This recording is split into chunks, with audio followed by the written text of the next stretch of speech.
Bienvenue dans le son d'entreprendre. Quel plaisir de vous retrouver pour un nouvel épisode de ce podcast, toujours avec des indépendants soutenus par UCM. C'est toujours Clément qui vous accompagne. Cette semaine, j'ai rendez-vous avec Colline Brodcom. Colline exerce un métier que l'on connaît tous. Elle est administratrice, coordinatrice et professeure de français chez Gallico Langage. Au quotidien, cette passionnée de langue donne cours à des expatriés pour faciliter leur intégration en Belgique. Un métier passionnant, mais qui comprend aussi quelques challenges. Ne bougez pas, on en parle dans un instant dans le son d'entreprendre. C'est donc Colline qui nous rejoint aujourd'hui. Bonjour Colline. Bonjour. En lançant cette série de podcasts, j'avoue que je ne m'attendais pas à me retrouver en face d'une professeure. Tu es donc professeur de français pour des expatriés qui vivent en Belgique. Est-ce que tu peux un peu m'expliquer ton parcours professionnel ? Alors tout d'abord, merci beaucoup pour la considération que j'entends dans ta voix, ça me fait très plaisir. Avec plaisir. Effectivement, je suis professeur, je suis diplômée d'un master en français langue étrangère, plus précisément. Et j'ai également fait une année complémentaire pour avoir l'agrégation, pour être capable d'enseigner le français pour des natifs en secondaire supérieur. Voilà, j'ai commencé tout d'abord, comme tout le monde, en faisant des remplacements dans 2 écoles secondaires différentes. Ça s'est relativement bien passé, mais c'était pas pour moi. D'abord, quand tu commences dans un remplacement, tu as des élèves perturbés parce qu'ils ont changé de prof déjà quelques fois. Tu dois évidemment faire tout l'aspect pédagogique et également l'aspect disciplinaire. Et j'étais très jeune et c'était pas facile. C'était un peu plus simple déjà dans la 2e école, mais je me rendais compte que je devenais quelqu'un de méchant, tout simplement. Ah ouais ? Je pense que, ouais, vraiment.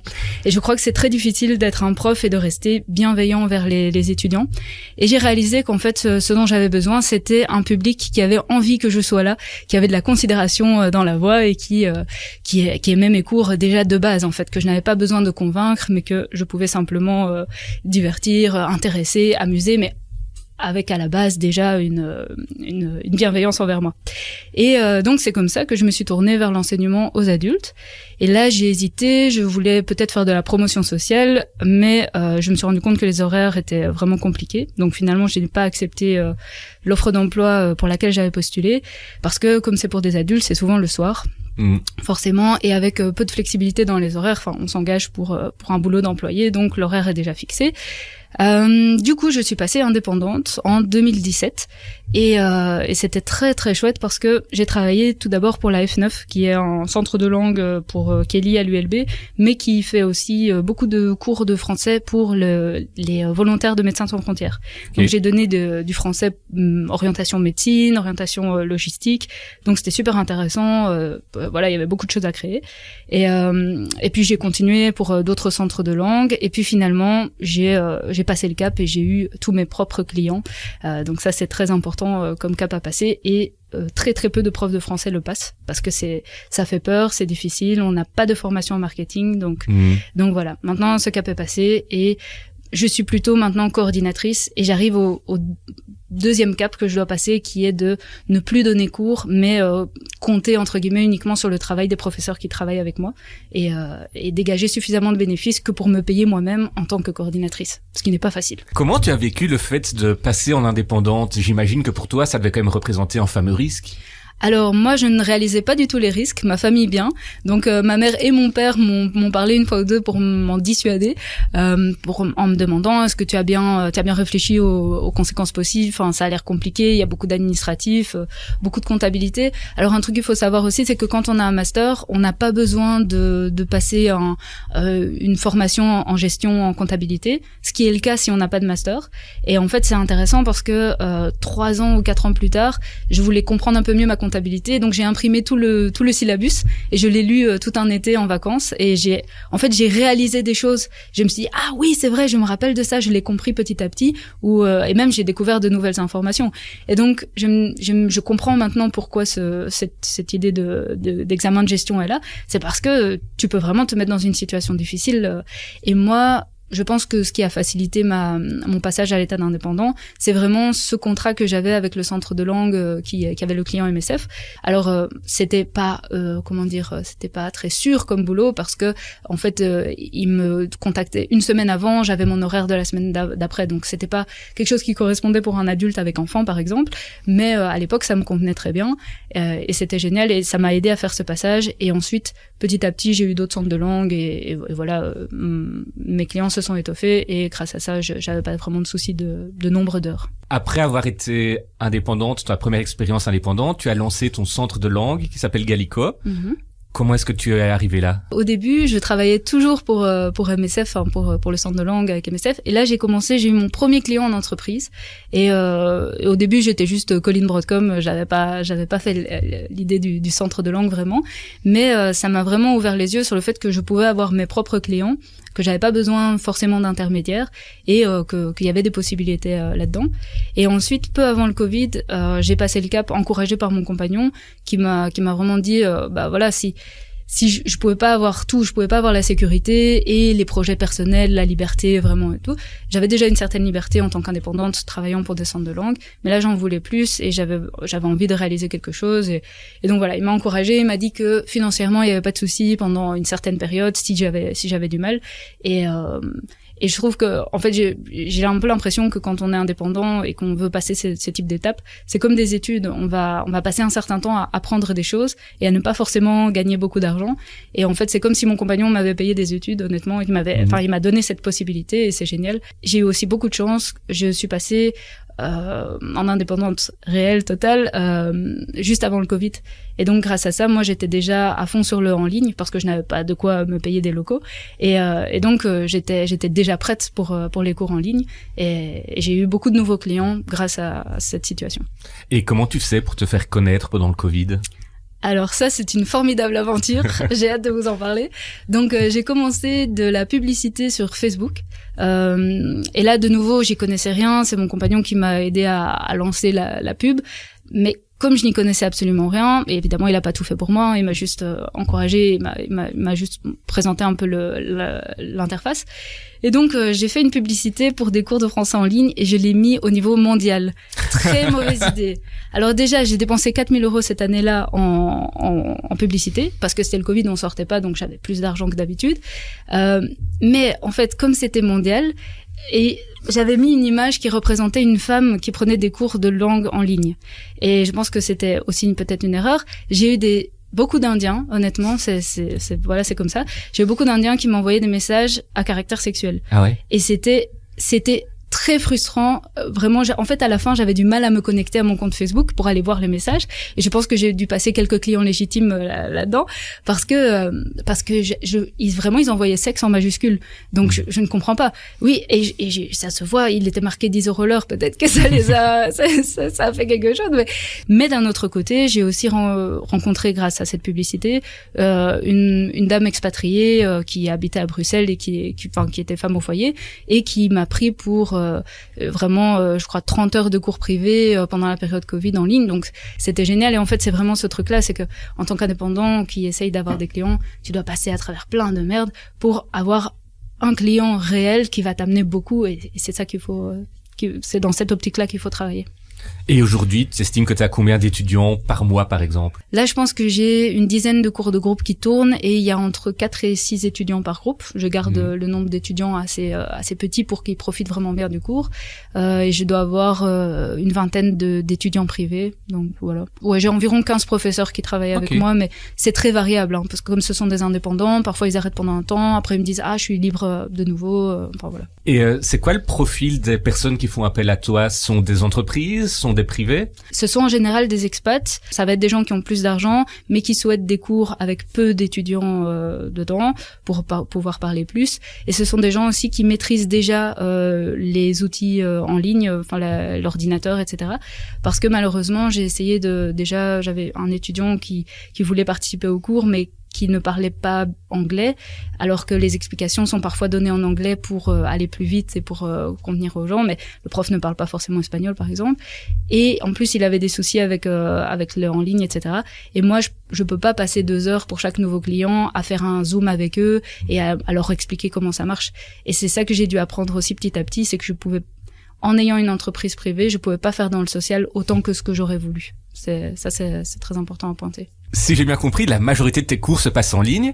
Est-ce que c'est aussi efficace que du travail en présentiel avec la personne? C'est une bonne question et beaucoup de mes étudiants se la posent d'ailleurs. En particulier avant le Covid, les gens avaient beaucoup d'hésitation par rapport à ça. Mais en fait, je dirais que c'est aussi efficace, vraiment, parce que allez, on est là, on discute, c'est vraiment comme du présentiel. Et moi, quand j'étais déjà professeur en secondaire, j'amenais souvent un projecteur et mon ordinateur en classe et je prenais beaucoup de notes déjà sur un document parce que je détestais perdre du temps à écrire au tableau ou à faire écrire mes étudiants. Et donc ça, c'est quelque chose qui, quand je suis passée en ligne, était vraiment très naturel pour moi, de continuer à prendre notes et on peut partager son écran sur Zoom par exemple.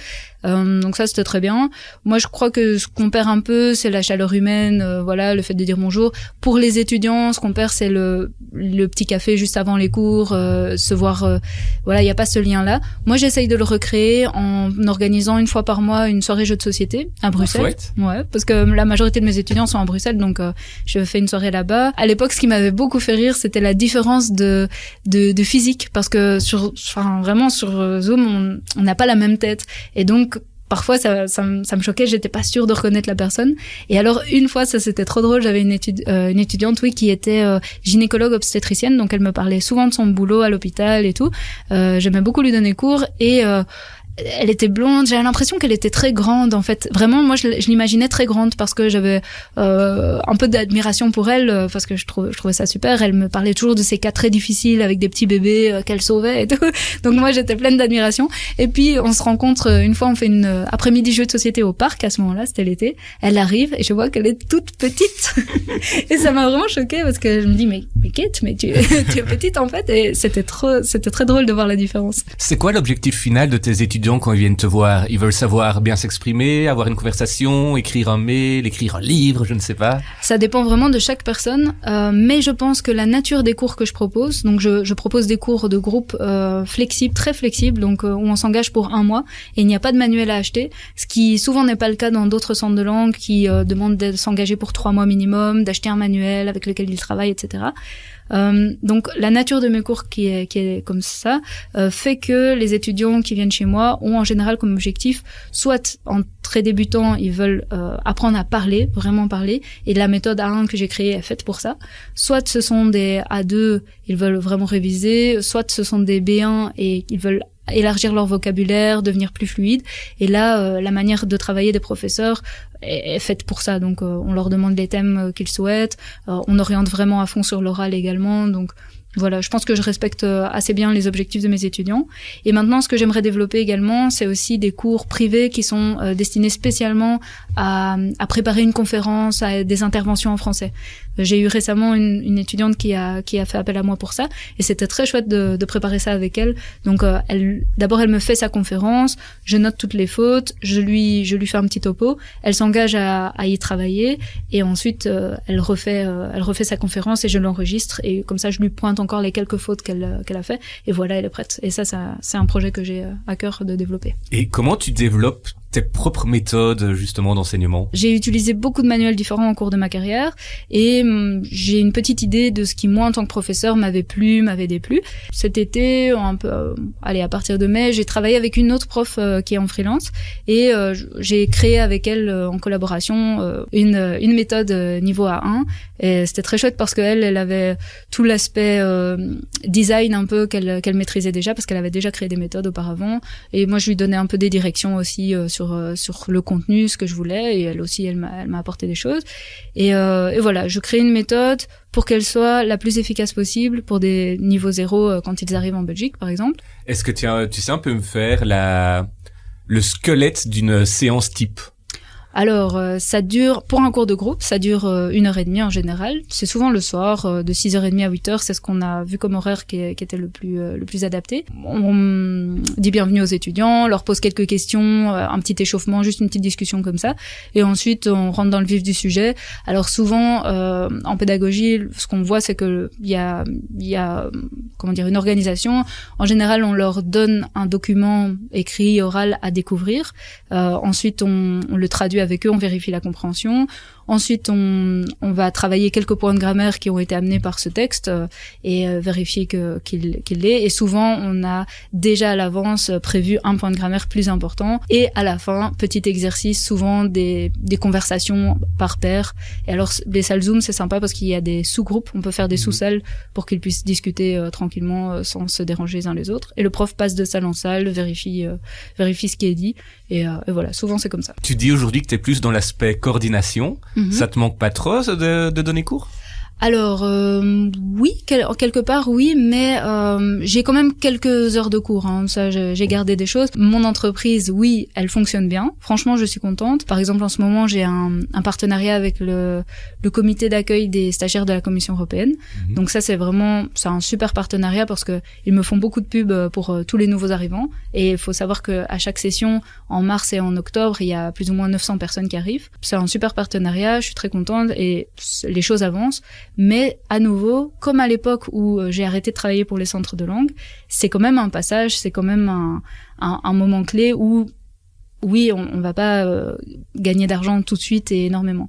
Et je trouve que c'est important de le mentionner parce que souvent on entend des histoires de réussite et on se dit ouais, c'est génial, on peut le faire un peu à l'américaine, comme si quand vous avez des amis qui achètent une maison et vous êtes là, ah super, et il n'y a pas de détails sur le sujet, c'est juste on achète une maison.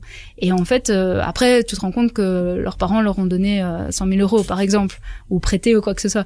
Et c'est important de le dire parce que comme ça, ceux qui n'ont pas cette chance-là ne se retrouvent pas à se dire je fais pas assez d'efforts, il y a un souci. Moi, la chance que j'ai, c'est d'avoir un compagnon qui a vu les choses à l'avance, l'aspect financier de la chose, parce que il faut dire que j'ai eu un bébé en mars passé. Et donc, moi, quand j'en avais parlé à mon compagnon il y a quelques années, il m'avait dit qu'il était pas prêt. Et je pensais que c'était plus... Il avait encore envie de faire beaucoup la fête, etc. Et en fait, non, je pense qu'il y avait un peu de ça. Mais je pense aussi qu'il a très bien vu venir l'aspect financier des choses, sachant qu'on est tous les deux indépendants. Et que donc, lui, il voulait sécuriser son entreprise avant, bien sécuriser ses revenus, pour être capable de subvenir à nos besoins pendant cette période clé. Et maintenant, je réalise que... ayant un enfant, je ne peux plus donner des cours du soir. Or, c'est la majorité des heures à donner. Donc, les cours de groupe, pour moi, c'est fini. Je prends encore des cours privés. Je dois me réserver du temps à la coordination si je veux prendre ce risque et faire grandir mon entreprise, ce qui est en train d'être le cas et ce qui est génial.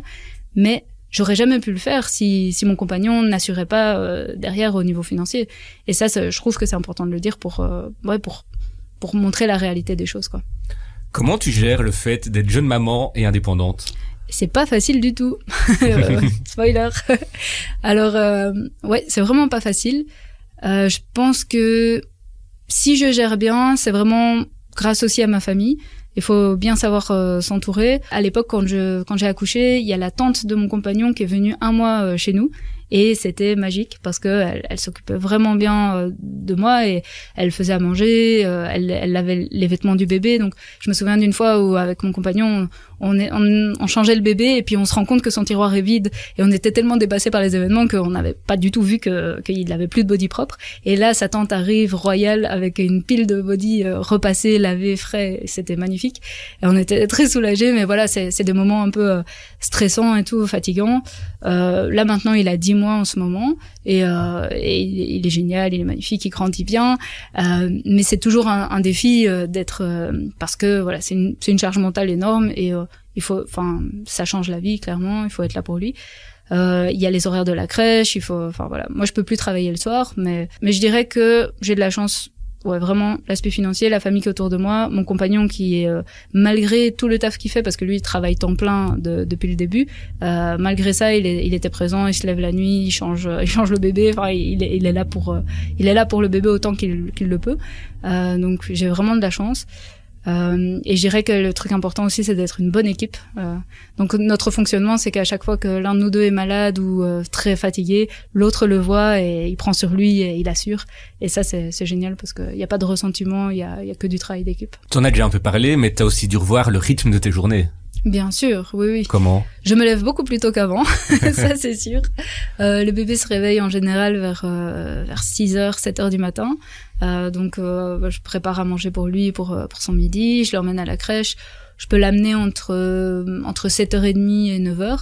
Alors ça c'est génial parce que étant indépendante, je suis flexible aussi. Je me dis de nouveau, si j'étais employée et que je devais arriver à telle heure au bureau, ce serait très compliqué. Ensuite, je travaille, j'essaye de marcher 1 heure vers midi pour m'aérer l'esprit et faire un minimum de sport. Et puis, je vais le rechercher vers 17h, 17h30. Et alors le soir, ça c'est un peu, on s'arrange avec mon compagnon. Enfin, on discute toujours. Voilà. Et par exemple, j'ai une soirée de libre. C'est le lundi. Je peux sortir le lundi. Je sais que je suis libre d'office. Mon compagnon c'est le jeudi. C'est un très bon système. Et le reste, on passe des soirées ensemble ou l'un ou l'autre le garde en fonction des besoins de chacun. Est-ce que tu penses que ton boulot d'aujourd'hui pourrait aider ton enfant quand il sera plus tard à l'école? C'est très intéressant comme question. Je pense que ça, oui, clairement, je vais pouvoir l'aider en français. Mon compagnon pourra l'aider en tout ce qui est maths et sciences, donc c'est parfait. Il est lancé.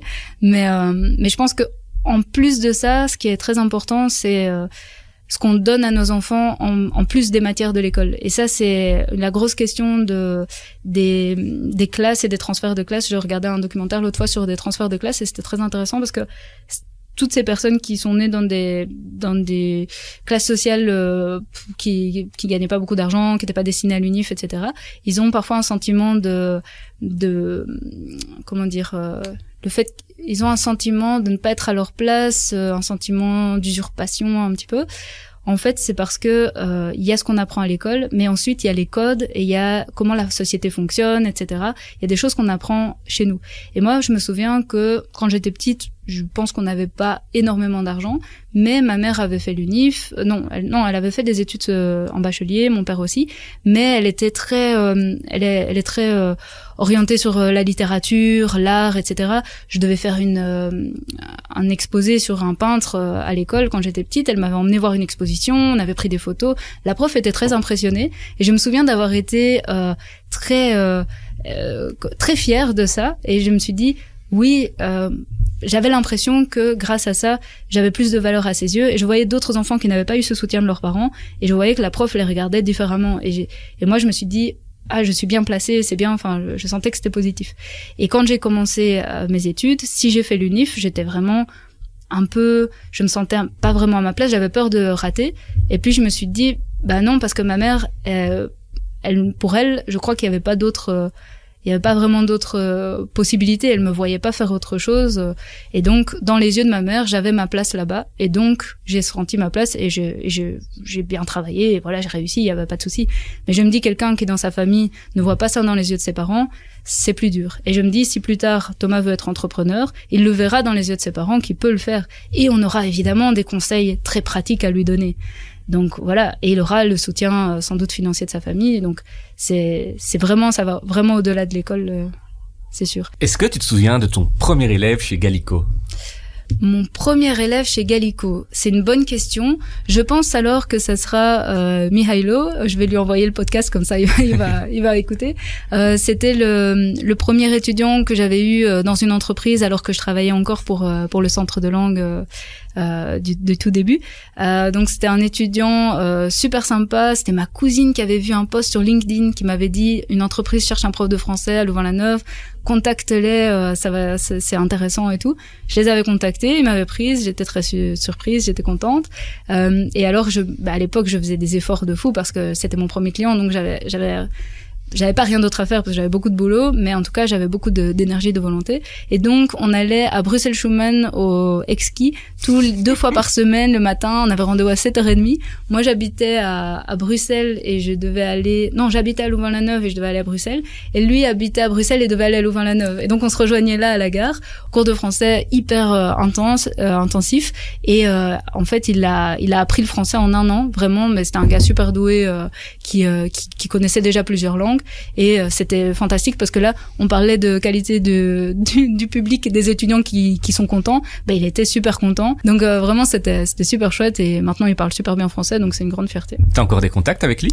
Oui, parce que en fait je donne cours à sa femme pour une autre entreprise à Louvain-la-Neuve et donc je sais qu'ils ont eu un enfant, ils sont super heureux et tout, et ça fait trop plaisir. Toi, est-ce que tu te souviens qu'il y a un professeur ou une professeure qui t'a particulièrement marqué? Oui, complètement. Il y a deux professeurs, qui m'ont marqué. Mon professeur de première et de deuxième primaire qui m'a appris à lire. Et ça, c'était génial. Donc, il s'appelle Bertrand Charlier. Il a écrit des livres pour enfants, justement, qui présentent les lettres de l'alphabet. Et alors, il nous mimait le B. Alors, il disait, regardez, j'ai un gros bidon. C'est le B et tout. Et on riait. C'était super. Et, je me souviens aussi que, donc, il était vraiment génial pour le français pour les enfants. Je me souviens qu'à un moment, on voyait l'orthographe des mots les plus ordinaires et il y avait le mot le temps, T-E-M-P-S. Et quelqu'un lui a demandé, monsieur, pourquoi ça s'écrit comme ça? Pourquoi ça s'écrit pas T-E-N? C'est stupide. Et il a dit, il y a une raison, mais je pense que vous êtes un peu trop petit, ça ne va pas vous intéresser. Et après réflexion, maintenant je vois qu'il faisait ça pour nous titiller un peu, pour qu'on ait envie de savoir. Et donc moi j'avais dit, moi monsieur, je veux savoir. Et je me souviens qu'il avait eu un peu de fierté et d'intérêt dans les yeux en m'entendant dire ça, parce que c'était vraiment ça, c'était le cri de désir de savoir les choses. Et c'est ce que lui voulait chez ses étudiants. Et alors il nous avait expliqué que ça venait du latin tempus, et ça avait été vraiment un déclic pour moi. Ça m'a intéressé énormément. Et sachant d'où ça venait les mots, ça m'avait, je comprenais l'orthographe et tout prenait sens. Et donc ça m'a plus quitté depuis. Et c'est bien pour ça que j'ai fait les romanes en bac, donc français, langue et littérature française et romane. Donc on a vu beaucoup d'étymologie entre autres. Et alors le deuxième professeur qui m'a marqué, c'était mon professeur de 6e primaire, et il nous avait fait un concours d'écriture, il nous avait demandé de participer à un concours d'écriture, et j'avais écrit un texte et il m'avait dit, écoute Colline, c'est très bien, mais ça je pense que tu devrais changer cette phrase. Et là je lui ai dit, mais monsieur, comme c'est de l'écriture, ça vient vraiment de la personne, donc j'ai le droit de garder ça comme ça, non? C'est pas comme les maths où il y a qu'une seule réponse. Et il a dit oui, c'est vrai, tu peux garder. Donc je dis ok, je vais la garder alors. Et le fait qu'il m'ait laissé garder ça m'a vraiment fait plaisir aussi, et ça m'a aussi poussé vers le français, parce que au final c'est ça que j'aimais aussi, c'était cette liberté, cette marge de manœuvre qu'il n'y avait pas dans les maths. Et qu'est-ce que tu ressens toi une fois que tu dis au revoir à tes élèves après, je sais pas, 20 heures de cours avec eux? Mais c'est très bizarre. Enfin oui, c'est un petit pincement au cœur, parce que surtout pour les cours privés, parce qu'on est beaucoup. En fait, un cours de français, c'est vraiment, il y a de la place pour la vie personnelle. Et ça, c'est important aussi de le savoir en tant que prof. C'est que les étudiants viennent, c'est un peu leur pause pendant leur journée de travail aussi. Et ils parlent facilement d'eux, de leur famille, etc. Et c'est vraiment chouette comme relation qui peut s'établir, tout en gardant quand même des limites claires. Parce que j'ai déjà eu des collègues qui avaient parfois des gens qui outrepassaient vraiment les limites, et pour qui le professeur devenait très important dans leur vie, et souvent avec des problèmes psychologiques, peut-être une dépression, et ils cristallisaient un peu leurs émotions autour du prof. Et ça, il faut vraiment éviter. Moi, ça m'est jamais arrivé, parce que je crois que je sais mettre les limites. Je suis déjà devenue amie avec des étudiantes, par exemple, parce qu'on s'entendait vraiment super bien et tout. On arrêtait les cours et j'avais envie de les revoir. Mais ça vient toujours de moi, parce que clairement, en tant qu'étudiant, on peut pas se permettre de faire du forcing. Je crois que les gens le savent bien. Et donc oui, j'ai jamais eu vraiment de soucis à ce niveau-là, mais clairement, je m'attache facilement aux étudiants. Et ça coûte combien maintenant une séance chez toi? Maintenant, une séance coûte 35 €. 35 € l'heure pour une heure de cours privé, et pour les cours de groupe, c'est 11,50 €. Avec le recul, il y a des choses que tu ferais différemment? Ah évidemment, avec le recul, je commencerai tout de suite. Si je sortais maintenant de l'UNIF avec toutes mes connaissances, ce serait parfait. Je prendrais un job étudiant pour juillet-août. Je travaillerais énormément avec les conditions d'étudiant, donc avec pas d'impôts à payer. Je garderais cet argent, je resterais chez ma mère pendant un moment. J'utiliserais tout cet argent pour me créer un site web et commencer de la pub. Je répondrais systématiquement directement dans l'heure aux étudiants potentiels qui me contactent. Je serai hyper réactive, hyper professionnelle, et je lancerai tout de suite les cours en ligne, et voilà, et ce serait génial. Mais j'avais pas ces connaissances à l'époque, et donc là, toutes ces années, ça a été de l'apprentissage pour devenir une bonne prof, et puis pour devenir une bonne entrepreneuse. On va rester là-dessus. Merci Colline de nous avoir partagé ta belle expérience de professeure indépendante. Avec plaisir. Nous, on se retrouve dans un mois pour le prochain épisode qui sera totalement différent, mais devrait plaire aux fans de mode. Plus particulièrement aux fans de mode durable. D'ici là, n'hésitez pas à vous abonner à ce podcast sur votre plateforme préférée et réécouter les anciens épisodes. À très vite.